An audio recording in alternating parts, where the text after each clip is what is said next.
Morning, Dan. How we doing? Hey, John, fine. Yourself? I'm all right. Do you need a moment? I saw you looking to the side there. Sorry. Focus. Okay. So let's talk about CRMs for a moment. There are so many out there. It's pretty cumbersome. We're in the process of moving from one to another.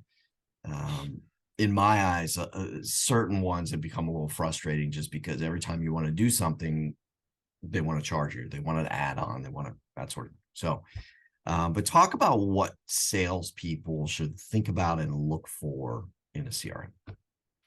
Well, let's back up just a little bit. Yep. If you're a sole proprietor, you may not need an official CRM. Fair. You bet. Let's look beyond that. It's kind of like when we're going to interview for someone, we need to figure out what we want first.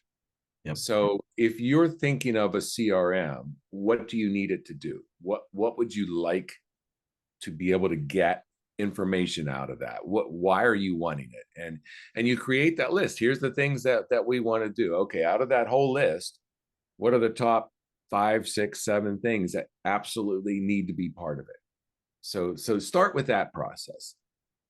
Second, once you have that down, your goal is to find the simplest CRM that does that.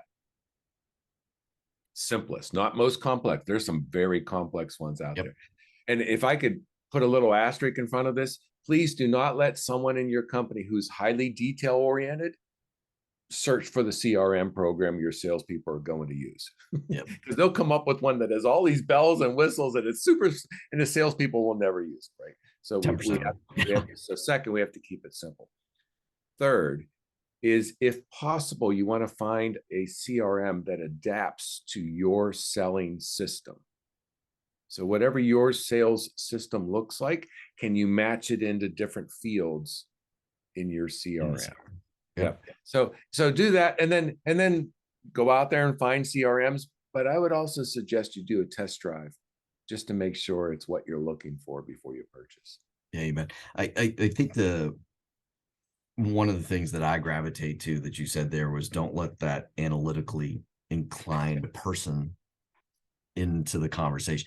Too often we think about a CRM about data points and information and all this kind of stuff, and we don't think about it as a tool that's actually going to aid in the sales process and outcomes.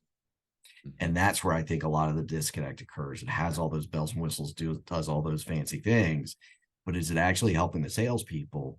And as salespeople, our tendency is not to be detail oriented. So, John, that is a fantastic point. So many times in companies, the CRM is determined by management who wants to develop reports. Give me all the facts, details. And we forget that if the salespeople don't enter stuff in correctly, none of the reports matter.